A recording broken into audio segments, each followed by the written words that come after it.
أعوذ بالله من الشيطان الرجيم.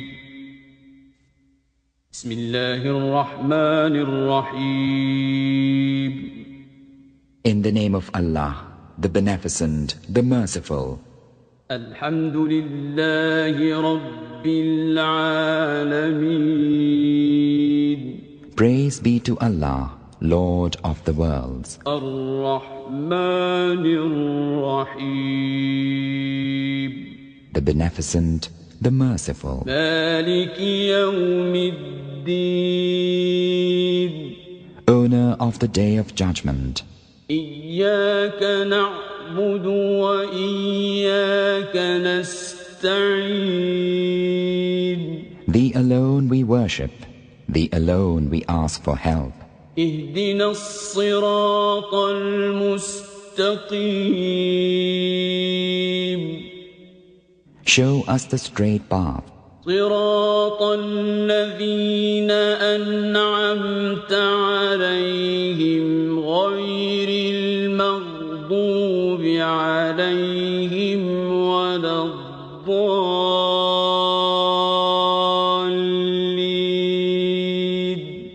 The path of those whom Thou hast favored, not the path of those who earn Thine anger, nor of those who go astray.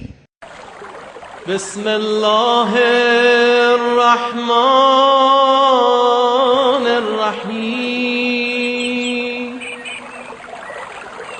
اللهم كن لوليك الحجة ابن الحسن صلواتك عليه وعلى آبائه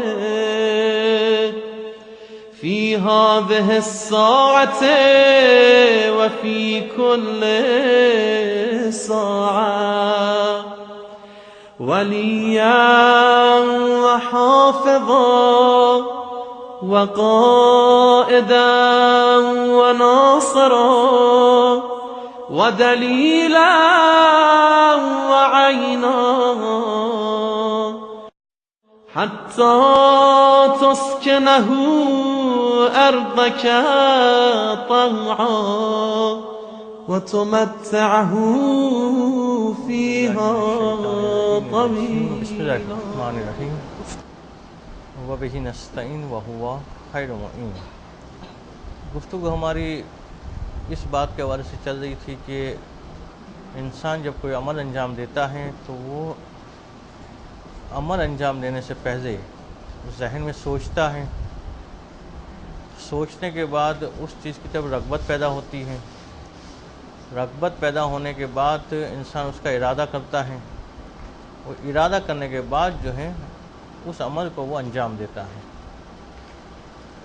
تو سب سے پہلی چیز جو ہے وہ انسان کے ذہن میں خیال کا آنا ہے.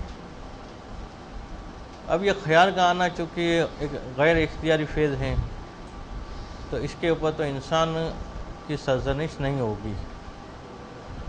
اسی طرح سے خیال کے بعد جو رغبت پیدا ہوئی ہے یہ رغبت بھی عام طور پہ غیر اختیاری چیز ہوتی ہے. اس وجہ سے اس کے اوپر بھی کوئی سرزنش نہیں ہوگی. اس کے بعد جو انسان ارادہ کرتا ہے اور اگر اس نے ارادہ برے کام کا کیا ہے تو اب ارادے کے بعد وہ عمل انجام دیتا ہے یا نہیں دیتا ہے. اگر وہ عمل انجام دیتا ہے تو قطعاً گناہ گار ہوگا اور اس میں تو کسی قسم کا کوئی اختلاف علماء کے درمیان نہیں ہے. اگر ارادہ کرنے کے بعد اگر اسے ترک کرتا ہے تو ترک کرتا ہے خدا کے خوف سے یا غیر خدا کے خوف سے.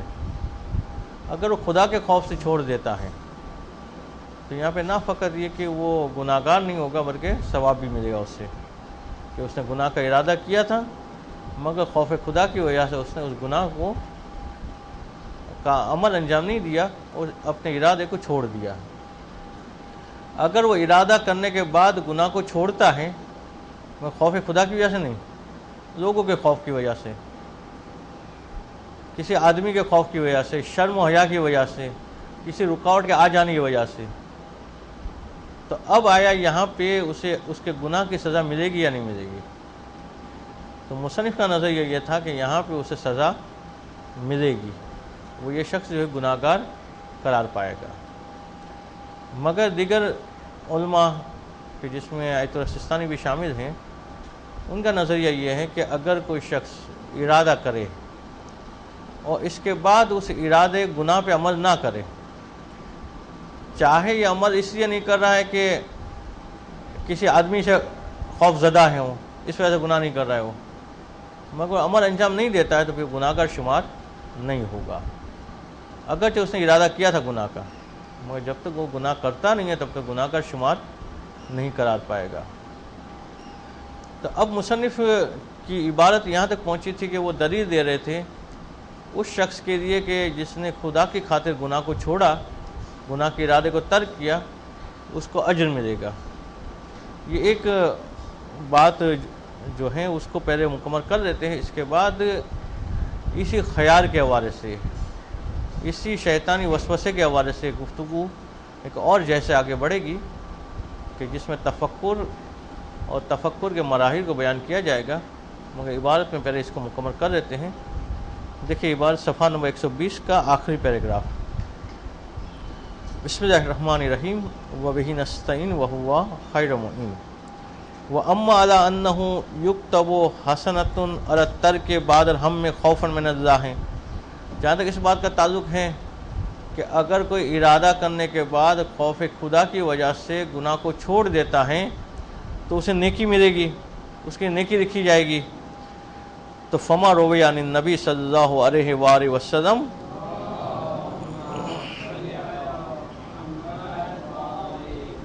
تو جیسے کہ اللہ کے رسول سے یہ روایت ہے کہ انہ قال، کہ آپ نے فرمایا کہ قالت الملائکۃ، ملائکہ بارگاہ پروردگار عالم میں یہ عرض کرتے ہیں کہ رب ذاک عبدک یرید ان یعمل سیئۃ وہو افسر، کہ پروردگار یہ تیرا بندہ گناہ کرنا چاہ رہا ہے، تیری نافرمانی کرنا چاہ رہا ہے، جبکہ اسے معلوم ہے کہ یہ جو ہے تیری نافرمانی ہے۔ فقال، تو پروردگار عالم جو ہے فرشتوں سے کہتا ہے کہ راکبوہ فإن عملها فاکتبوها علیہ بمثلها وإن ترکها فاکتبوها له حسنة انما ترکها لأجله، کہ فقال، کہ پروردگار فرماتے کہ راکبو، کہ تم جو اس کے اوپر نگاہ رکھو کہ اب کرتا ہے، اس نے ارادہ تو کیا ہے گناہ کا، اب وہ گناہ کر رہا ہے نہیں کر رہا ہے، کہ اگر وہ اس کو انجام دیتا ہے تو پھر تم لوگ جو ہیں اس کے لیے گناہ کی مقدار میں ہی عذاب لکھ دو، گناہ کی مقدار میں ہی برائی لکھ دو، اور اگر وہ چھوڑ دیتا ہے تو اس کے لیے ایک نیکی لکھ دو۔ کیوں؟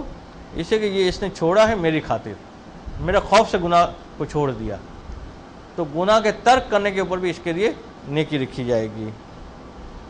اسی طرح کی ایک اور روایت کہ وما رویہ عن الامام محمد علی الباقر علیہ الصلوۃ والسلام،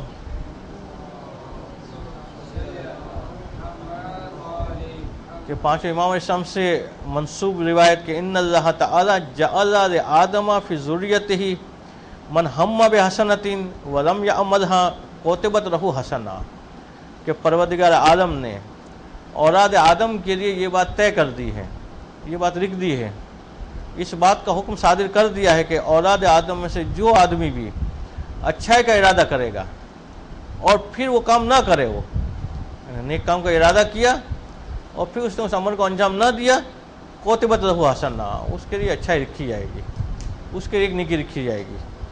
ومن ہم بحسنۃ وعملها، اور جس نے اچھائی کا ارادہ کیا اور پھر اس کو انجام بھی دیا، یعنی فقط ارادہ کر کے بیٹھ نہیں گیا، اس کو انجام بھی دیا، تو کتبت لہ عشرہ، تو پھر اس کے لیے 10 نیکی لکھی جائے گی۔ یعنی نیک کام کا ارادہ کیا، عمل انجام دیا تو ایک نیکی، نیک کام کا ارادہ کرنے کے بعد اسے عمل بھی انجام دیا تو اس کے لیے 10 نیکی لکھی جائے گی۔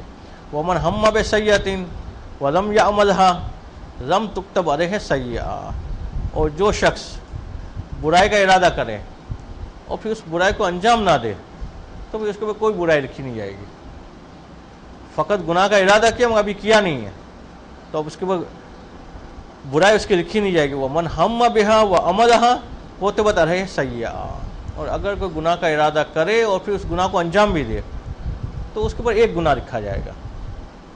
تو نیکی کرے گا تو 10 نیکی لکھی جائے گی، گناہ کرے گا تو ایک گناہ جو ہے وہ لکھا جائے گا.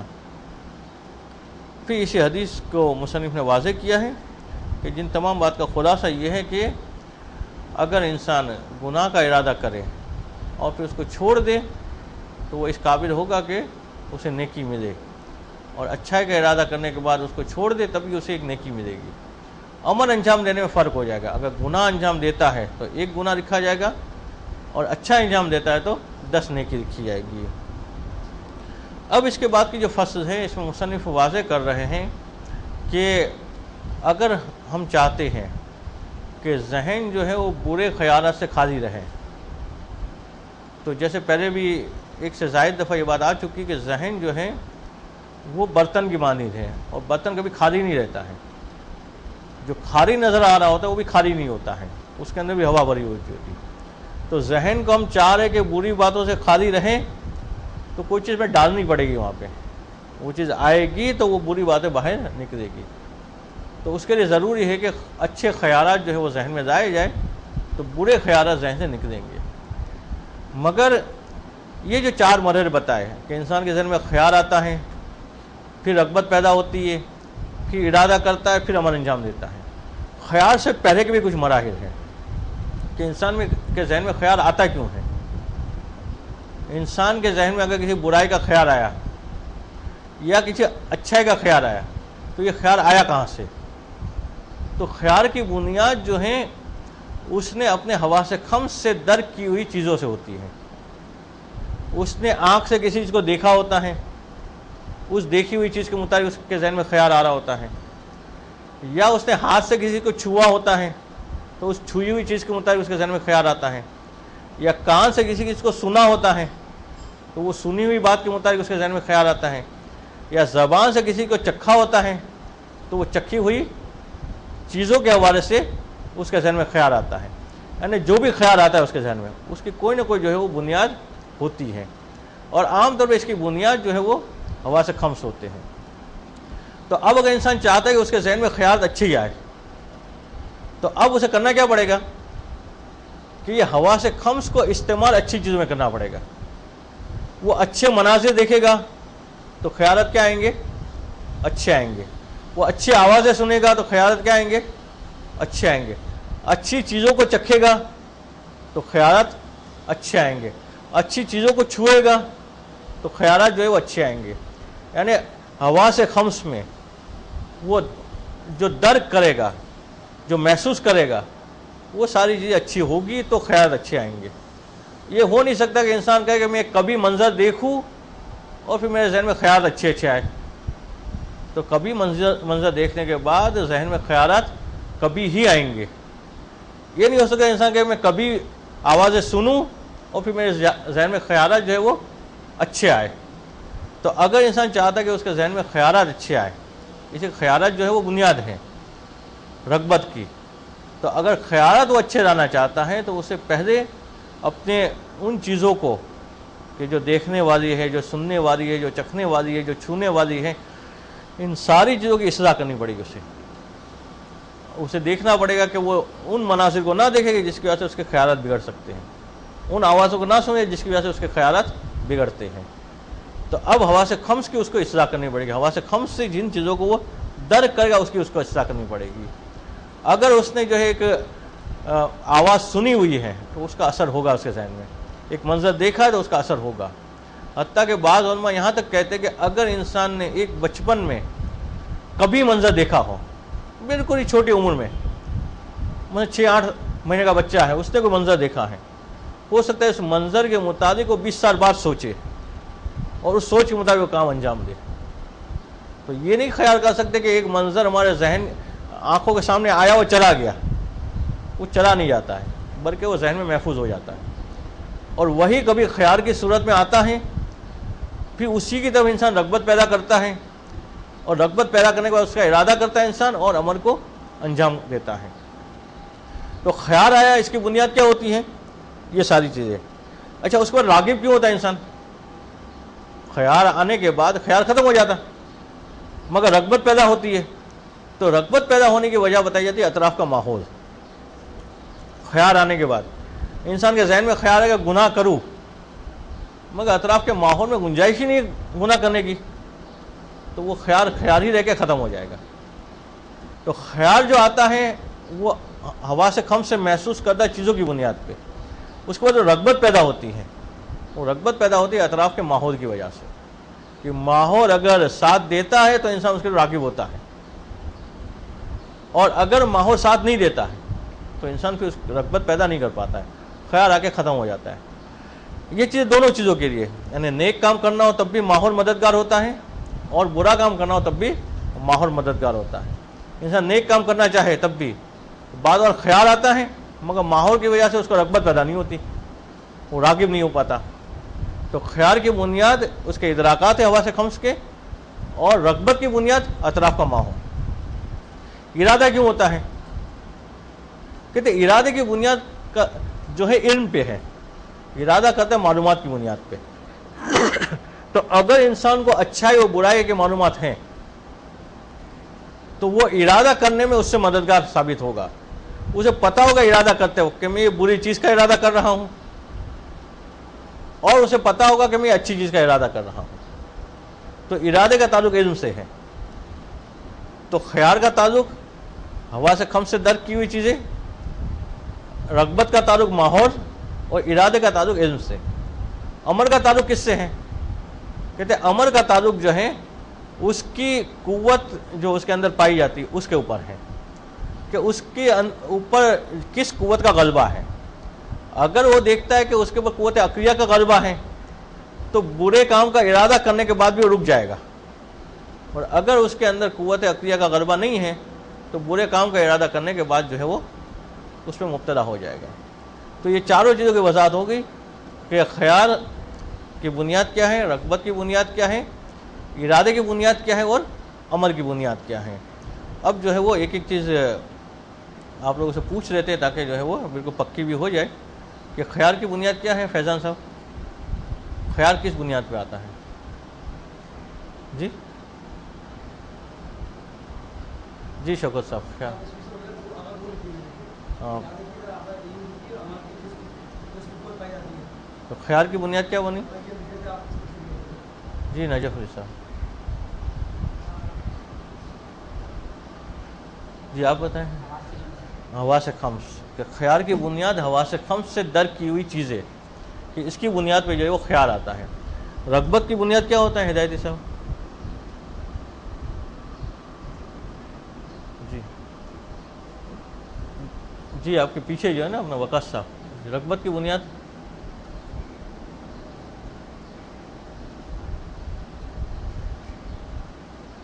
جی آپ بتائیں وقاص صاحب, رغبت کی بنیاد.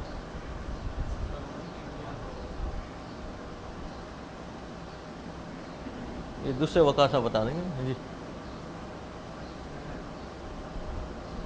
جی ادھر آگے بیٹھیے, سامنے آگے بیٹھیے. جی نورانی صاحب. ہاں, اطراف کا ماحول. رغبت انسان کسی میں راغب ہوتا ہے یا رغبت کو ترک کرتا ہے, اس کی وجہ جو ہے وہ اطراف کا ماحول ہوتا ہے. تیسری چیز کیا تھی؟ ارادہ. ارادے کی بنیاد کیا ہوتی ہے شمس حسین صاحب؟ جی ارادے کی بنیاد جو ہے وہ کیا ہے آپ بتائیں؟ علم ہے. ارادے کی بنیاد علم ہے. اور عمل کی بنیاد جو ہے کیا ہے ہاشمی صاحب؟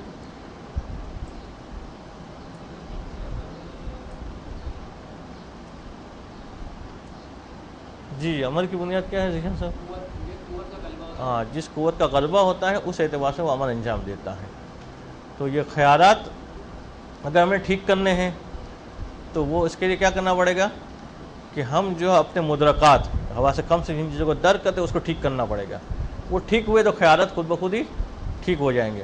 اگر وہ چیزیں مثلا روز غلط دیکھ رہے ہیں, جیسے عام طور پہ جو گھروں میں جھگڑے فساد ہوتے ہیں اس کی بنیاد کیا ہوتی ہے کہ کثرت سے پہلے ڈرامے دیکھے ہوتے ہیں, فلمیں دیکھی ہوتی ہے, تو وہ فلمیں اور ڈرامے کیا کرتے ہیں انسان کو پریکٹیکل نہیں بننے دیتے, وہ خیالی دنیا میں رہتے ہیں اور اس کو پھر اپنی زندگی میں اپلائی کرنے کا سوچتے ہو. اسی کی بنیاد پہ خیالات بنتے ہیں, اور اسی کی بنیاد پہ پھر زبانوں پہ باتیں جاری ہوتی ہے. تو جب تک جو منظورات ہیں اسے سب سے زیادہ اثر انسان کی دیکھی ہوئی چیز کا ہے. اس لیے بہت زیادہ تاکید کی گئی کہ انسان جب چلے تو اس کی نگاہ زمین کی طرف ہو, کہ نیچے جھک کے چلے. اس لیے جتنا دیکھے گا اسی اعتبار سے خیالات آئیں گے. اب اس نے حتیٰ کہ کسی شخص کو دیکھا تب بھی اس کے مطابق خیالات آئیں گے. اور چونکہ عام طور پہ انسان جو ہے وہ زیادہ شیطان کے قابو میں ہوتا ہے, اس لیے نیک لوگوں کی تعداد کم ہوتی ہے, بروں کی زیادہ ہوتی ہے. تو اب جس شخص کو دیکھا اس کے بارے میں انسان برا سوچنا شروع کرے گا. اچھا یہ وہی ہے جس نے اس دن مجھے پریشان کیا تھا, اس دن مجھے تنگ کیا تھا, اس کے ساتھ یہ ہونا چاہیے, اس کے ساتھ وہ ہونا چاہیے. زیادہ تر انسان جس کو دیکھے گا اس کے بارے میں برا سوچتا جائے گا. اسی طرح منظر کے بارے میں ہے, اسی طرح باقی چیزوں میں. تو انسان اگر عادت بنا لے کہ نیچے دیکھ کے چلنے کی, تو دیکھی جانے والی چیزیں زیادہ کیا ہے, سامنے مٹی نظر آئے گی.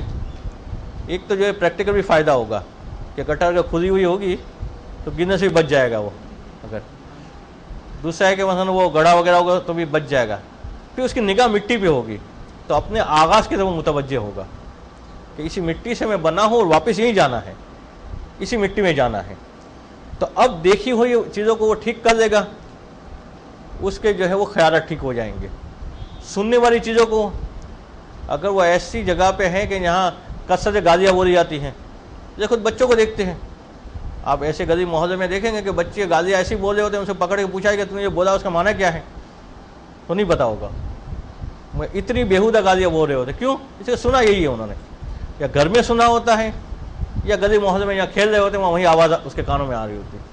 تو وہی خیال بنتی ہے, پھر رغبت پیدا ہوتی ہے, پھر ارادہ کرتے ہیں, پھر زبان سے جاری ہوتی ہے. تو سنی وہی چیزوں کو, دیکھی ہوئی چیزوں کو, اطراف کی چیزوں کو ٹھیک کرے گا انسان, خیال ٹھیک ہو جائے گا. ماحول کو ٹھیک کرے گا, ہاں اسے محسوس ہوتا ہے کہ میں بار بار گناہ کی طرف راغب ہو جاتا ہوں, اپنے ماحول کو چینج کر دے. جن دوستوں کے اندر ہیں وہ کہ جس کی وجہ سے گناہ میں رغبت پیدا ہوتی ہے, ان دوستوں کو چینج کر دے. پتہ ہے کہ فلاں دوستوں کے ساتھ بیٹھتا ہوں تو غیبت ہو ہی جاتی میری, دوستوں کو چینج کر دے. ماحول چینج کرے گا, رغبت اسے تبدیل ہو جائے گی. ارادہ بار بار ہوتا ہے گناہ کا, یہاں پہ علم کی کمی کی وجہ سے ہوتی ہے, اپنے علم کو بڑھائے اس کا ارادہ ٹھیک ہو جائے گا. اور عمل کا مسئلہ ہوتا ہے تو وہاں قوت عقلیہ کو مضبوط کرے گا, تو وہ گناہ جو ہے قوت عقلیہ اسے کرنے نہیں دے گی, باوجود اس کے انسان ارادہ بھی کر دے. تو اب اس کے بعد کی جو فصل ہیں جس کو وصل کا نام دیا گیا, الخاطر محمود ہو و تفکر ہو. تو اس کے یہ 3-4 پیراگراف میں سے بعض باتیں ہم نے جو ہے وہ خارج میں بیان کر دی ہے. تو اصل عبارت جو ہے تفکر سے لیتے ہیں. تفکر یعنی غور و فکر کرنا. انسان کو کن باتوں پہ غور و فکر کرنا چاہیے اور کرنے کا مقصد کیا ہونا چاہیے. تو کہتے ہیں سب سے پہلے انسان کو جس پہ غور و فکر کرنا چاہیے وہ مخلوقات کے اوپر ہے, اور ہدف اس کا یہ ہونا چاہیے کہ مخلوقات کے ذریعے سے خالق کی معرفت حاصل کرے. مخلوقات کے اندر پائی جانے والی عجیب و غریب چیزوں کو دیکھے, اس کے اوپر غور کرے, اور اس کے ذریعے سے خالق کی پہچان اور معرفت حاصل کرے.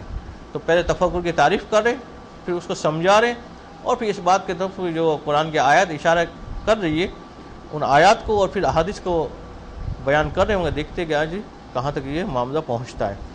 تو صفحہ نمبر 122, التفکر وہو سیر الباطن من المبادی الی المقاصد, کہ باطن کا سفر کرنا مبادی سے مقاصد تک. مبادی یعنی آغاز گاہ, مقاصد یعنی وہ آخری جگہ کے جہاں انسان پہنچنے کا ارادہ کرتا ہے. تو آغاز سے انجام تک کا سفر, اس سفر کو کہا جائے گا تفکر. مگر یہ سفر ظاہری نہیں ہے بلکہ سفر باطنی ہے, کہ جس میں جو ہے انسان غور و فکر کر کے ایک جگہ سے دوسری جگہ تک پہنچتا ہے. اب مبادی کیا ہے, تو مبادی کو سمجھا رہے ہیں کہ وہ مبادی ہے یہ آیات الآفاق والانفس, کہ یہ آفاق کے اندر پائی جانے والی نشانیاں ہیں, اور خود اس کے اپنے آپ کے اندر, اس کے اپنے اندر جو نشانیاں ہیں اس کے اوپر انسان جو ہے وہ غور و فکر کرے. اور مقصد کیا ہوگا کہ هو الوصول الى معرفت موجدها و مبدئها والعلم بقدرته القاہرۃ و عظمتہ الباہرہ. مقصد کیا ہے, کیوں انسان کو اطراف کی چیزوں پہ غور و فکر کرنا ہے, کیوں انسان کو جو ہے اپنی ذات کے اوپر غور و فکر کرنا ہے. تو مقصد کیا ہے, مقصد اس کا ہوگا کہ یہ کائنات کو ایجاد کرنے والے کی معرفت حاصل کرے, اور یہ غور کرے کہ پروردگار عالم نے اس کائنات کو خلق کیوں کیا ہے، اس کی قدرت قاہر کیا ہے اور اس کی عظمت باہرہ کیا ہے، یہ مقصد ہے۔ تو مبادی جو ہے وہ آفاق میں پائی جانے والی چیز اور اس کے اندر پائی جانے والی چیز، اور مقصد جو ہے وہ معرفت پروردگار ہے۔ کہتے ولا یمکن لاحد ان یترقى من حسیس النقصان الى اوج الکمال الا بهذا السیر، اور کوئی شخص جو ہے وہ نقصان کی پستی سے نکل کے فضیلت کی بلندی تک پہنچ ہی نہیں سکتا جب تک کہ یہ سفر طے نہ کرے۔ یہ سفر طے کیے بغیر کوئی بھی انسان فضیلت والا بن نہیں سکتا ہے۔ کہ وہ مفتاح الاسرار و مشکات الانوار، کہ یہی جو ہے رازوں کی کنجیاں ہیں اور نور حاصل کرنے کے ذرائع ہیں۔ وہ منشأ و اعتبار و مبدأ الاستبصار، کہتے یہی وہ چیز ہے کہ جس کو حق تعالیٰ کے حضور مقام اور منزلت حاصل کرنے کے لیے راستے کے طور پہ معین کیا گیا ہے۔ وہ شفقت المعارف الحقیقیت و مسیدت الحقائق یقینیت، کہ معارف حقیقیہ اور حقائق یقینیہ حاصل کرنا ہو تو راستہ یہی والا ہے کہ مبادی سے سفر کرے اور مقاصد تک پہنچے۔ مبادی میں جتنا غور و فکر کرتا جائے گا معرفت اس کی اتنی ہی بڑھتی چلی جائے گی۔ وَهُوَ أَجْنِحَةُ النَّفْسِ لِلطَّيْرَانِ إِلَىٰ وَقْرِهَا الْقُدْسِ، کہتے یہ پر ہیں انسان کے کہ جس کے ذریعے اڑ سکتا ہے نفس، اور اڑ کے جو ہے وہ اپنے عظیم مقصد تک پہنچ سکتا ہے۔ وَمَطِيَّةُ الرُّوحِ مسافرت إِلَىٰ وطنها الْأَصْلِ، اور یہ راستہ ہے کہ جس کی وجہ سے روح اپنے وطن اصلی کی طرف سفر کر سکتی ہے۔ اس لیے کہ روح کا تعلق کہاں سے ہے؟ عالم بالا سے۔ اب یہ آیا ہے اس زمین کے اوپر، روح آئی ہے زمین کے اوپر، اور یہ رکی ہوئی کیوں ہے؟ کسی کو بدن کے اندر اس کو قید کر دیا گیا، مگر یہ روح چاہتی ہے کہ اپنے اس بدن کے ساتھ اس مقام پہ پہنچے، تو اسے یہ والا سفر طے کرنا پڑے گا۔ تو یہ سفر طے کرے گا تو اس مقام پہ اور وطن اصلی تک پہنچ جائے گی۔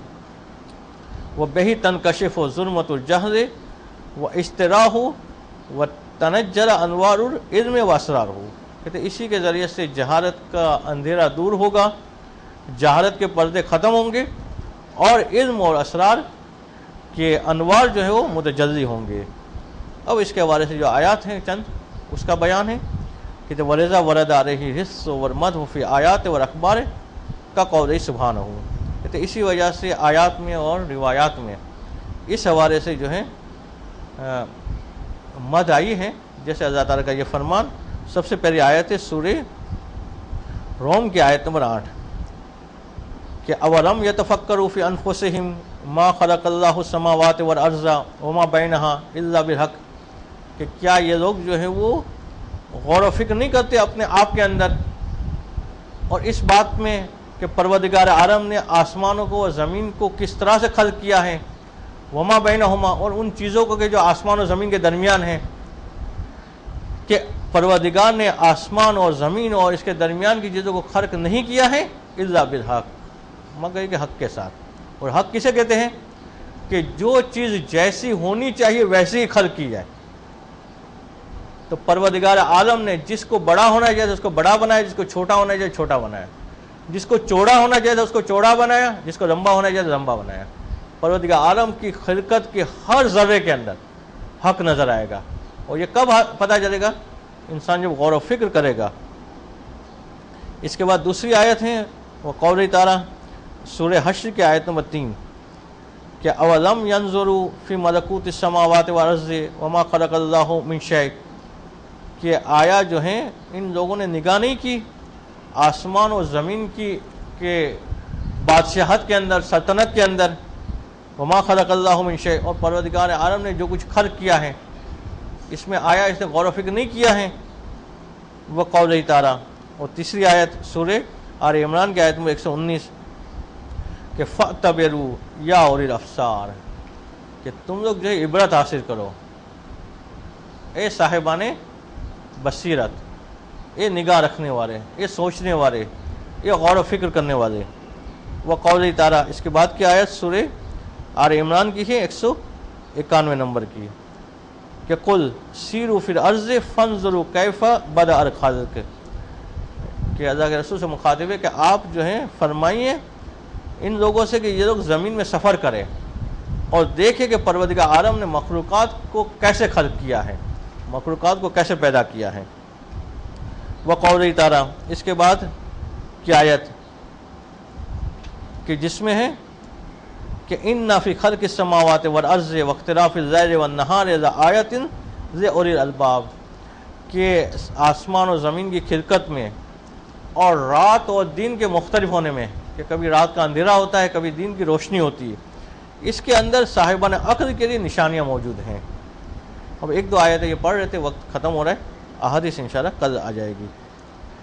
وقول تعالیٰ پھر عرض آیات للموقنین، کہ زمین کے اندر نشانیاں موجود ہیں، کن لوگوں کے لیے؟ یقین رکھنے والوں کے لیے، یقین رکھنے والے لوگوں کے لیے زمین میں نشانیاں موجود ہیں، اور نہ فقط زمین میں، وفی انفسکم، اور خود ان کے اپنے اندر بھی نشانیاں موجود ہیں، تو افلا تبصرون، تو آیا کیا تم لوگ جو ہے وہ غور و فکر نہیں کرو گے، دیکھو گے نہیں، بصیرت نہیں حاصل کرو گے۔ وقول تعالیٰ الذین یذکرون اللہ قیاما وقعودا وعلی جنوبہم ویتفکرون فی خلق السماوات والارض، پروردگار ان لوگوں کی مدح کر رہا ہے، کن لوگوں کی؟ کہ وہ لوگ کہ جو اللہ کا ذکر کرتے ہیں، یعنی اللہ کو یاد کرتے ہیں، قیاما وقعودا، اٹھتے اور بیٹھتے، وعلی جنوبہم، اور جب جو ہے وہ کروٹ کے بل لیٹے ہوئے ہوتے ہیں، وَيَتَفَكَّرُونَ فِي خَلْقِ السَّمَاوَاتِ وَالْأَرْضِ، اور آسمان اور زمین کی خلقت کے اندر غور و فکر کرتے ہیں۔ تو ان تمام آیات کے اندر پروردگار عالم کی مخلوقات کے اوپر غور و فکر کرنے کا حکم ہے، کہ انسان اپنے آپ کو بھی دیکھے اور اپنے اطراف کی چیزوں کے اوپر بھی غور و فکر کرے، اور اسی بات کی تاکید جو ہے وہ کرنے کے حوالے سے کافی احادیث بھی موجود ہے، جو انشاءاللہ اگلے درس میں آئے گی، اور اس کے بعد پھر غور و فکر شروع ہوگا۔ تو غور و فکر شروع ہونے میں مصنف جو ہیں وہ چند مخلوقات کی مثال دیں گے، بعض کیڑوں کی، بعض جانداروں کی، بعض جو ہیں وہ درختوں کی، کہ اس کے اندر کیا کیا غور و فکر کرنا ہے، اور کون کون سے عجائبات اس کے اندر چھپے ہوئے ہیں، اور پھر اسی طرح سے انسان اپنے آپ کی طرف نگاہ کرے اور اپنے اندر پائی جانے والی عجیب و غریب چیزوں کے اوپر غور و فکر کرے۔ تو انشاءاللہ آگے یہ بیان آئے گا۔ صلوات پڑھیں محمد۔ اتنی ہی اس کی معرفت جو ہے خدا کے بارے میں بڑھتی چلی جائے گی۔ آج جو ہے سب سے پہلے تو کچھ احادیث بیان کی جائے گی تفکر کی اہمیت کے اوپر، اور اس کے بعد خیالات کے متعلق بعض اہل نظر کا جو نظریہ ہے اس کو پیش کیا جائے گا، اور اس کے بعد تفکرات میں مخلوقات کے اندر تفکرات کا آغاز کہاں سے کریں گے اور کس انداز سے تفکر کیا جائے گا، اس کے متعلق گفتگو ہوگی۔ سب سے پہلے وہ احادیث کے جو تفکر کے متعلق ہیں، صفحہ نمبر 122 دوسرے پیراگراف میں، کہ بسم اللہ الرحمن الرحیم، وقول رسول اللہ صلی اللہ علیہ وآلہ وسلم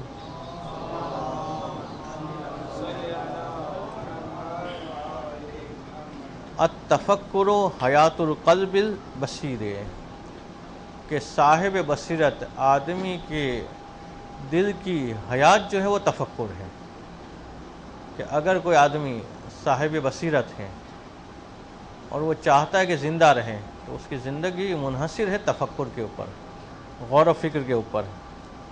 وقول صلی اللہ علیہ وآلہ وسلم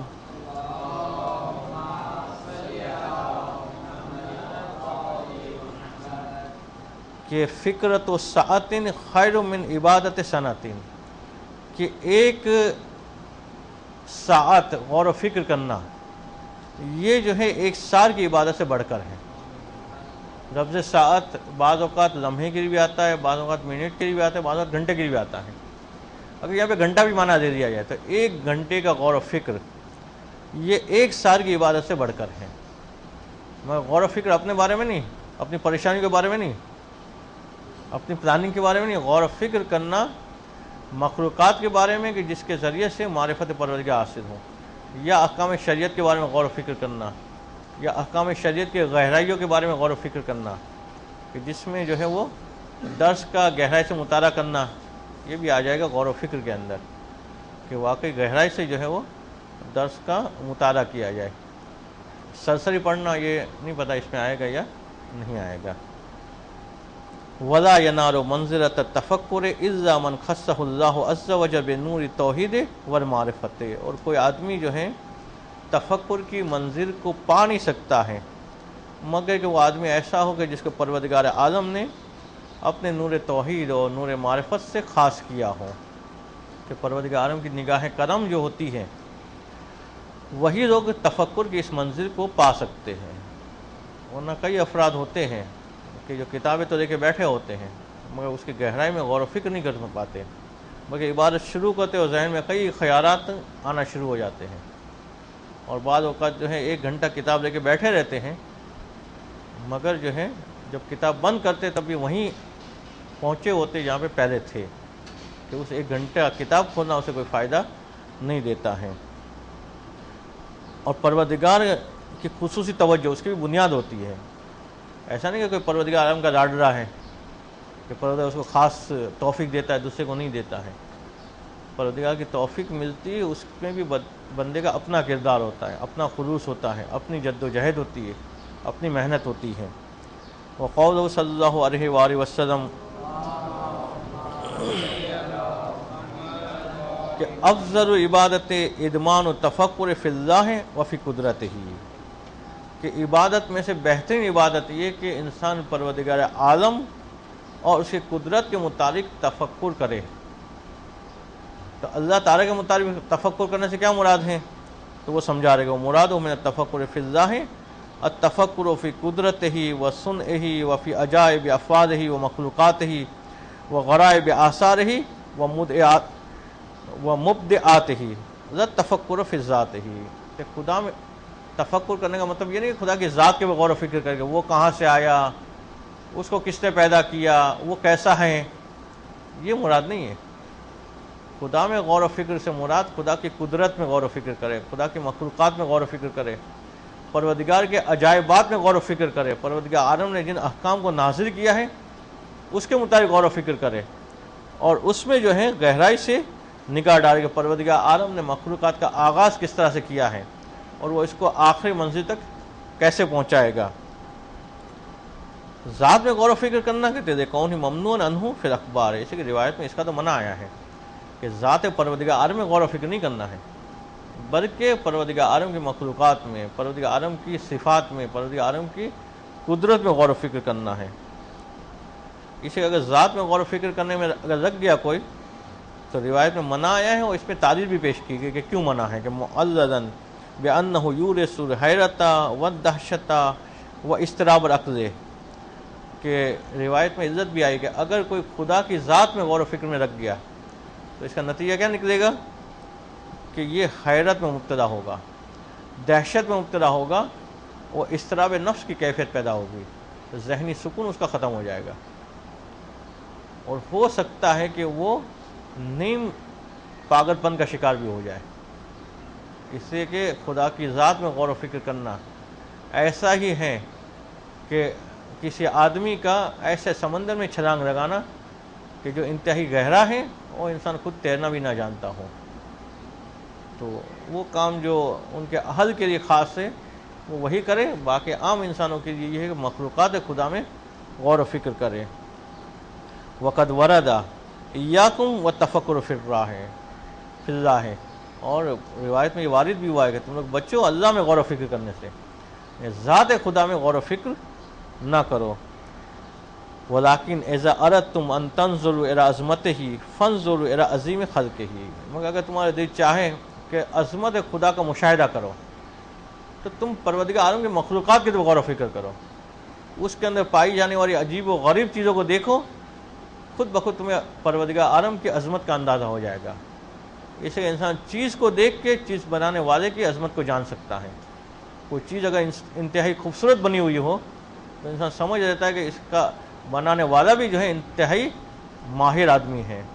تو مخلوقات خدا میں غور و فکر کرے اور اس کے ذریعے سے عظمت خدا تک انسان جو ہے وہ پہنچے. واشتہر عن النبی صلی اللہ علیہ وآلہ وسلم انہ قال. پڑھے ایک سوال پڑھے ایک ساتھ ہی.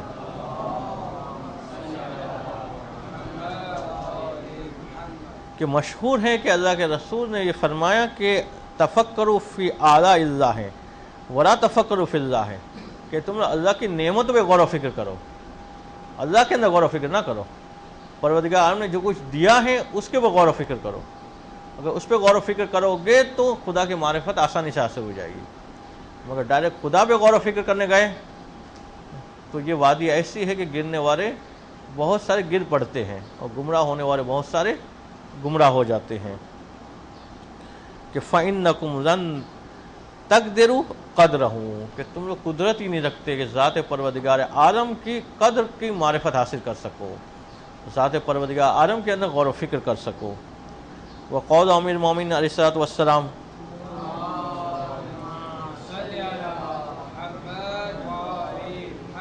کہ التفکر یدعو الی البر والامر بہ، کہ غور و فکر کا نتیجہ کیا ہوتا ہے کہ انسان جو ہے وہ نیکی کی طرف راغب ہوتا ہے۔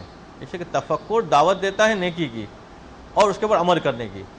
اگر انسان غور و فکر کرتا رہے اور پھر نیکی کے لیے آمادہ نہ ہو تو یہ تفکر اسے کوئی فائدہ نہیں پہنچائے گا۔ تفکر کا نتیجہ جو ہے اطاعت ہونا چاہیے۔ غور و فکر کرنے کے بعد جس خالق کی معرفت حاصل ہوئی ہے اس کے احکام کی انسان پیروی کرے۔ وقول علیہ السلام، نبہ بالتفکر قلبک وجافع عن الظہر جنبک واتق اللہ ربک، کہ امام علیہ السلام سے منسوب فرمان کہ تم جو ہے اپنے قلب کو متوجہ کرو تفکر کے ذریعے سے، کہ اگر دل ادھر ادھر بھٹک رہا ہے تو مخلوقات پروردگار عالم کے اندر غور و فکر کرنے میں اپنے آپ کو متوجہ کرو، اور اپنی رات کو سونے سے یعنی لیٹنے سے جو ہے وہ الگ کر کے کچھ حصہ جو ہے اطاعت پروردگار عالم کے لیے نکالو۔ یہ نہ ہو کہ پوری رات جو ہے انسان کی سونے کے اندر گزر جائے۔ واتق اللہ ربک، اور اللہ سے ڈرو اس حالت میں کہ وہ تمہارا پالنے والا ہے، اور جیسا انسان کو اپنے پالنے والے سے ڈرنا چاہیے ویسا جو ہے اللہ سے ڈرے اور اس کا تقوی اختیار کرے۔ اس لیے کہ انسان کو پتہ چل جائے کہ فلاں آدمی سے میرا رزق جو ہے وہ مربوط ہے، تو پھر اس کی کوشش ہوتی ہے کہ وہ راضی رہے۔ اگر کوئی ایسا کام کیا کہ وہ ناراض ہو جائے گا تو میرا رزق بند ہو جائے گا، تو حقیقی پالنے والا کون ہے؟ حقیقی رزق دینے والا کون ہے؟ تمام نعمتوں کا دینے والا کون ہے؟ پروردگار عالم۔ تو اس سے ڈرتا رہے انسان کہ کہیں ایسا نہ ہو کہ کوئی ایسا کام ہو جائے کہ وہ ناراض ہو جائے۔ وقول الباقر علیہ الصلوۃ والسلام،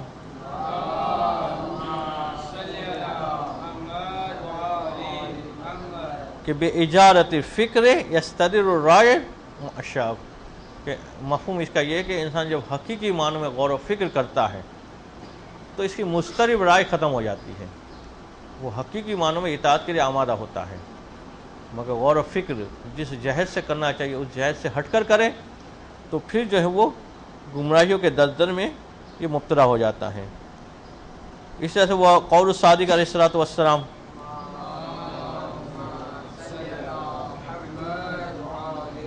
کہ جس میں غور و فکر کے فائدے بیان کیے جا رہے ہیں کہ الفکر مرآۃ الحسنات و کفارۃ السیئات و ضیاء للقلوب و فصحۃ للخلق و اصابۃ فی صلاح المعاد و اطلاع علی العواقب و استزادۃ فی العلم وہی خصلۃ لا یعبد اللہ بمثلہا، کہ لمبی حدیث ہے۔ تفکر کے فائدے بیان ہوئے ہیں کہ تفکر کا پہلا فائدہ تو یہ کہ یہ نیکیوں کا آئینہ ہے، انسان نیکی کرتا ہے تفکر کی بنیاد پہ، اور اسی طرح سے یہ غور و فکر کرنا یہ برائیوں کا کفارہ ہے، کہ جب انسان غور و فکر کرتا ہے تو جو برائی ہو چکی ہے آئندہ اس برائی سے وہ بچ جاتا ہے، اور جو ہو چکی ہے اس کا کفارہ بن جاتی ہے چیز، اور دلوں کے لیے روشنی ہے، یہ ضیاء ہے یہ، اور خلق کی معرفت حاصل کرنے کا یہ ذریعہ ہے۔ وہ اصابۃ فی صلاح المعاد، اور معاد یعنی انسان کا انجام قیامت، اس کی اصلاح کرنے کا یہی یہ ذریعہ ہے۔ وہ اطلاع علی العواقب، اور غور و فکر سے انسان جو ہے پتہ یہ محسوس کر لیتا ہے کہ ہر کام کا نتیجہ کیا ہوتا ہے، عواقب کا عواقب یعنی نتائج کا علم انسان کو غور و فکر سے ہوتا ہے. اگر انسان غور کیے بغیر کوئی کام کر گزرتا ہے تو بعد میں پچھتاتا ہے، مگر غور کرنے کے بعد کرتا ہے تو نہیں پچھتاتا ہے. اس کا مطلب جو غور کرتا ہے تو پتہ چل جاتا ہے انسان کو کہ میں یہ کروں گا تو اس کا یہ نتیجہ نکلے گا. تو عواقب کا علم جو ہے انسان کو غور و فکر کے نتیجے میں حاصل ہوتا ہے، اور اس کی وجہ سے انسان جو ہے پشیمانی سے جو ہے بچ جاتا ہے. عام طور پہ جو جذبات ہوتے ہیں وہ بعد میں پشیمان ہوتے ہوئے نظر آتے ہیں، مگر جو غور و فکر کے بعد کام کرتا ہے اس کو پشیمان نہیں ہونا پڑتا ہے. اور یہ غور و فکر علم کو بڑھاتا ہے کہ استزادۃ فی العلم میں، اور یہ ایسی خصلت ہیں کہ اس خصلت کے ذریعے سے جو پروردگار عالم کی بندگی ہو سکتی ہے ویسے کسی اور چیز میں نہیں ہو سکتی. کہ پروردگار کی بندگی میں سب سے زیادہ مفید اور سب سے زیادہ فائدہ مند جو خصلت ہیں وہ یہی تفکر ہیں. اور اس سلسلے کی آخری حدیث، اور چونکہ آج کی مناسبت بھی ہے امام رضا علیہ السلام کی ولادت کی، تو قول الرضا علیہ الصلوۃ والسلام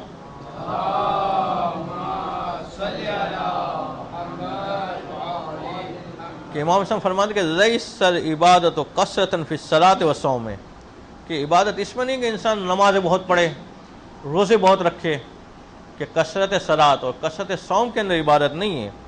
انما العبادۃ التفکر فی امر اللہ عز وجل، کہ اصل عبادت یہ ہے کہ پروردگار عالم کے امر میں غور و فکر کیا جائے. اگر نماز پڑھی اور خدا کوئی پہچانتا نہیں ہے، خدا کے حق کوئی جانتا نہیں ہے، تو ہو سکتا ہے کہ حقیقی فائدہ نماز کا اسے حاصل نہ ہو. روزہ رکھے مگر خدا کے حق کو نہیں پہچانتا ہے، تو ہو سکتا ہے کہ روزے میں اسے بھوک و پیاس کے علاوہ کچھ نصیب نہ ہو. تو اگر فکر کرے گا، غور و فکر کرے گا، معرفت پروردگار حاصل کرے گا، تو ان تمام اعمال کا حقیقی فائدہ اسے حاصل ہوگا. ایک صلوات پڑھیں محمد.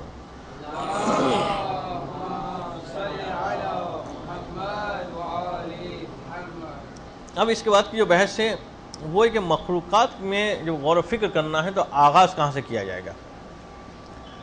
مگر اس بحث سے پہلے جو ہے خیال کے بارے میں جو نظریہ آیا تھا کہ خیال نتیجہ ہوتا ہے حواس خمس سے درک شدہ چیزوں کا، کہ انسان جو حواس خمس سے درک کرتا ہے اس کے نتیجے میں ذہن میں خیال پیدا ہوتا ہے.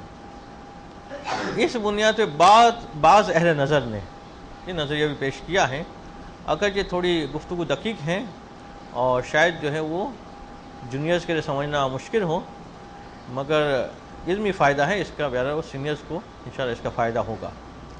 کہ بعض اہل نظر نے کہا ہے کہ خیالات بھی، دیکھیں خیالات کے بارے میں پیچھے جو نظریہ آتا ہے اس میں کوئی بھی اس کا قائل نہیں تھا کہ خیالات کے بارے میں انسان کی پکڑ ہوگی. یہ سب کہتے ہیں کہ خیالات جو ہے وہ غیر اختیاری چیز ہے، اور غیر اختیاری چیز کے اوپر سزا اور جزا نہیں ہوتی ہے. سزا اور جزا کس پہ ہوتی ہے؟ اختیاری افعال کے اوپر. تو بعض اہل نظر کا کہنا ہے کہ خیالی چیزوں کے اوپر بھی سزا ہوگی اور جزا ہوگی. کیوں؟ کہتے ہیں اس لیے کہ یہ خیال جو ذہن میں آتا ہے اس کی بنیاد حواس خمس سے درک کردہ چیزیں ہیں، اور حواس خمس سے جو انسان درک کرتا ہے وہ تو اختیاری ہے. تو اس اختیاری چیز کے نتیجے میں غیر اختیاری چیز پیدا ہوئی. تو شروع میں اگر انسان مثلا کبھی منظر کو نہ دیکھتا تو اس کے ذہن میں کبھی خیال نہ آتا، تو کبھی منظر کو دیکھتا اس کا اختیاری تھا، اس کے نتیجے میں غیر اختیاری خیال آیا. تو کہتے یہ بھی قابل پکڑ ہونا چاہیے.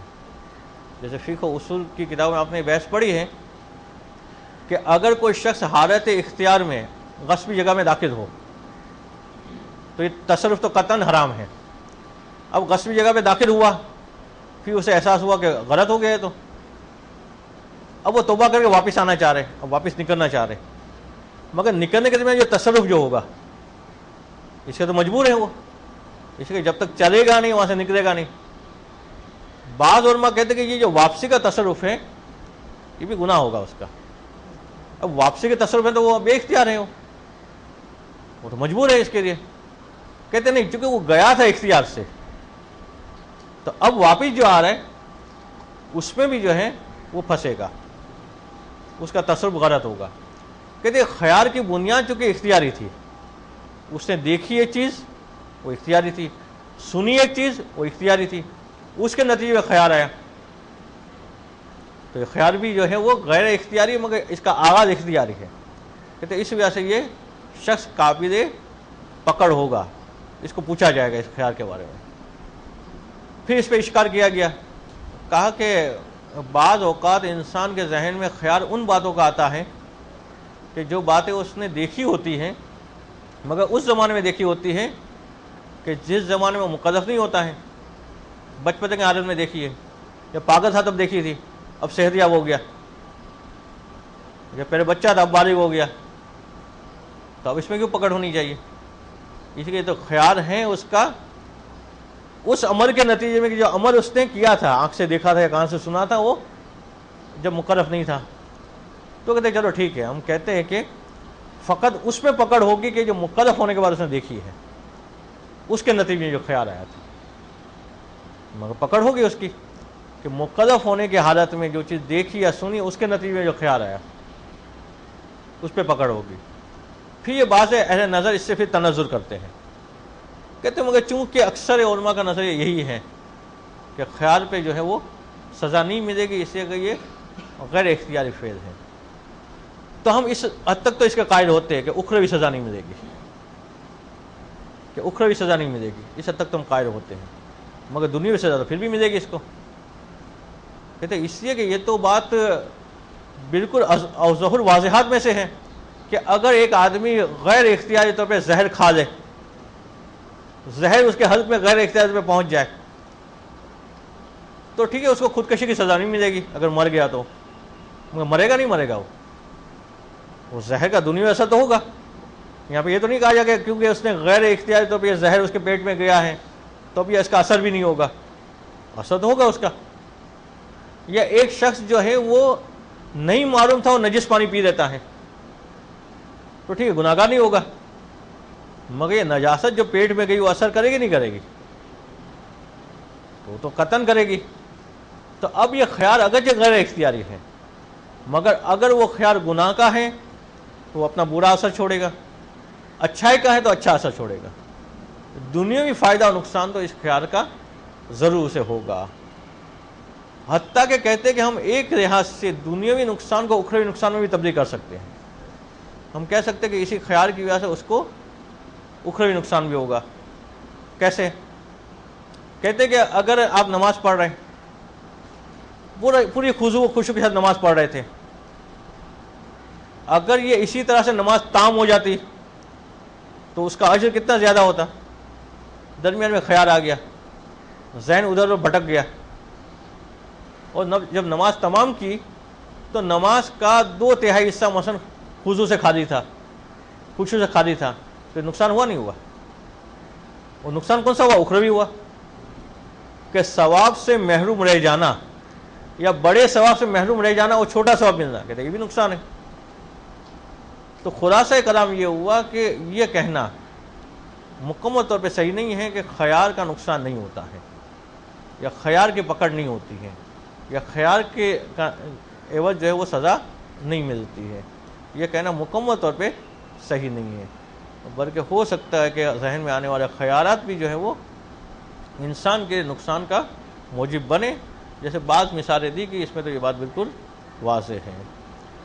اور بتائیے جیسے ہم نے کہا کہ یہ نظریہ نادر ہیں، اور تقریباً سارے علماء اس بات پہ تو قائل ہیں کہ خیالات چونکہ بے اختیاری ہوتے ہیں تو اس کے اوپر اخروی سزا و جزا کا تو کوئی تعلق نہیں ہے۔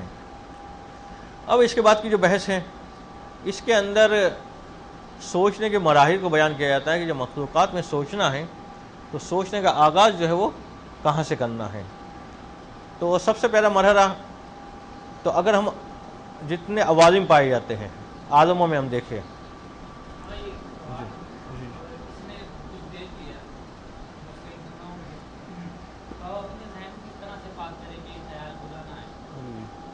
اسے استغفار کرنا پڑے گا، کثرت سے استغفار کرے گا تو وہ ذہن سے وہ چیز محو ہو جائے گی۔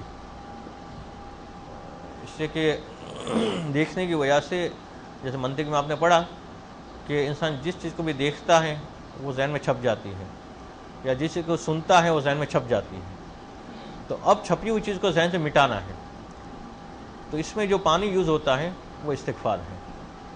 تو استغفار جو ہے وہ ذہن سے محو کرتا ہے، جب محو کرتا ہے تو خیال نہیں آتا تو وہ اس کا ارادہ نہیں بنتا، وہ ارادہ نہیں بنتا، پھر وہ گناہ نہیں کر پاتا ہے. تو استغفار کے ذریعے سے اس کو ختم کرے گا. البتہ استغفار بھی ایک ذریعہ ہے، اور بھی ذرائع ہیں جو اپنے مقام پہ آئیں گے. تو سب سے جو پہلا عالم ہے وہ عالم ارض ہے. اس کے بعد عالم ہے عالم جو، واؤ پہ تشدید ہے، ارجو، عالم جو جس کو ہم کہتے ہیں فضا، زمین، اس کے بعد فضا. اس کے بعد تیسرا عالم ہے عالم السماوات. اس کے بعد جو ہے چوتھا عالم ہے عالم مثال. اس کے بعد پانچواں عالم ہے عالم ملکوت، اور اس کے بعد چھٹا عالم ہے عالم جبروت. یہ 6 عوالم تو ایسے ہیں جی. عالم ارض، پھر عالم ارجو، واؤ پہ تشدید ہے، ارجو، فضا. تیسرا عالم ہے عالم سماوات. چوتھا عالم ہے عالم مثال. پانچواں ہے عالم ملکوت، اور چھٹا ہے عالم جبروت. یہ 6 وہ عالم ہیں کہ جہاں تک انسان کی سوچ پہنچ سکتی ہے. عالم جبروت سے آگے بھی عوالم ہیں، مگر اہل فکر کی سوچ ان عوالم سے آگے نہیں پہنچ سکتی. اچھا، یہ 6 عالم میں 3 عالم تو ایسے ہیں کہ جو ہوا سے خم سے درک نہیں کر سکتا انسان. مثلا عالم مثال، عالم ملکوت، عالم جبروت، یہ تینوں جو ہے ہوا سے خم سے انسان درک نہیں کر سکتا. باقی 3 عالم جو ہے عالم السماوات، عالم ارجو اور عالم ارض، اس کو انسان ہوا سے خم سے جو ہے وہ درک کر سکتا ہے. تو کون سے 3 عالم ہیں وقار صاحب کہ جو ہوا سے خم سے درک نہیں ہو سکتے؟ وہ 3 عالم کون سے جو ہوا سے خم سے درک نہیں ہو سکتے؟ جی کون سا ہوگا؟ جی بیٹا، کون سے 3 عالم ہیں جو ہوا سے خم سے درک نہیں ہو سکتے؟ جی جی، ایک عالم سماوات، وہ تو درک ہو سکتا ہے، دیکھ رہے آسمان کو.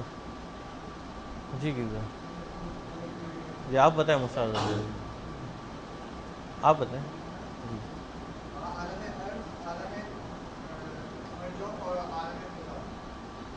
یہ تو ہوا سے کم سے درک ہو سکتے نا، جو درک نہیں ہو سکتے.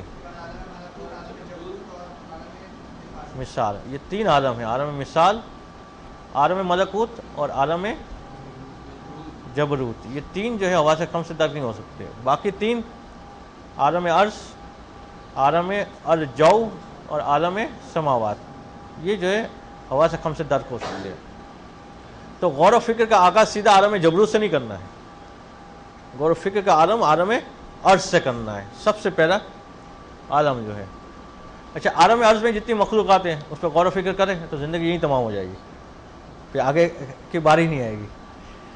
اچھا، عالم ارض میں جو مخلوقات میں سے غور و فکر کرنا ہے. اچھا، مخلوقات میں غور و فکر کا آغاز کہاں سے کریں گے؟ تو عالم ارض میں سب سے چھوٹی چیز کون سی مانی جائے گی؟ اچھا، ویسے تو آپ کو پتا ہے کہ بہت ساری ایسی چیزیں ہیں کہ جس کو ہم نگاہ سے دیکھ نہیں پاتے،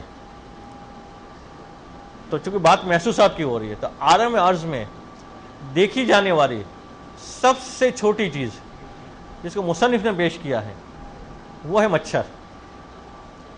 کہ آغاز غور کرنے کا مچھر سے شروع کریں گے، کہ مچھر پہ غور کریں گے کہ مچھر کی بناوٹ ہاتھی جیسی بالکل، یعنی جو چیزیں ہاتھی کے اندر ہے وہ سب کچھ مچھر کے اندر ہے. بلکہ ہاتھی میں تو پر نہیں ہے، اس میں پر بھی ہے، 2 پر زیادہ ہے مچھر میں. باقی مچھر کے اندر وہ سارے اعضاء ہیں کہ جو کہتے ہیں ہاتھی کے اندر ہیں. تو سب سے بڑا جانور ہاتھی، سب سے چھوٹا مچھر، دونوں میں جی اس پہ سونڈ بھی ہوتی ہے. مچھر کو آپ ذرائع مائکروسکوپ پہ جب وہ بڑی ہو کے دکھائے گی، یا وہ آئینہ خریدے جس میں جو ہے وہ آگے تفصیل بتائیں گے مصنف کے ساری چیزیں کیسے ہوتی ہے، وہ ساری چیزیں اس میں آئے گی انشاءاللہ، کہ وہ ساری چیزیں مچھر کے اندر ہاتھی کی کس طرح سے ہیں. تو سب سے بڑی مخلوق مثلا جو ہے وہ ہاتھی، سب سے چھوٹی مخلوق مچھر. مچھر میں اضافی 2 چیزیں ہیں کہ 2 پر بھی ہیں جو ہاتھی کے اندر نہیں ہے. تو غور و فکر کا آغاز جو مچھر سے کرنا ہے، تو پہلے مچھر پہ انسان مثلا مسلم غور و فکر کروائیں گے کہ مچھر میں دیکھیں کیا کیا چیزیں، اس سے معرفت پروردگار بڑھے گی. اور پھر دوسری مثال کے طور پہ لائیں گے شہد کی مکھی. اس کے دونوں چیزوں کا تذکرہ کسی نہ کسی لحاظ سے قرآن میں ملتا ہے، تو اس اعتبار سے بھی پیش کر کے ان دونوں پہ غور و فکر ہوگا. مگر آج تو اس کو شروع نہیں کر سکیں گے، انشاءاللہ اس کو اگلے درس پہ شروع کریں گے. صلوات پڑھیں محمد.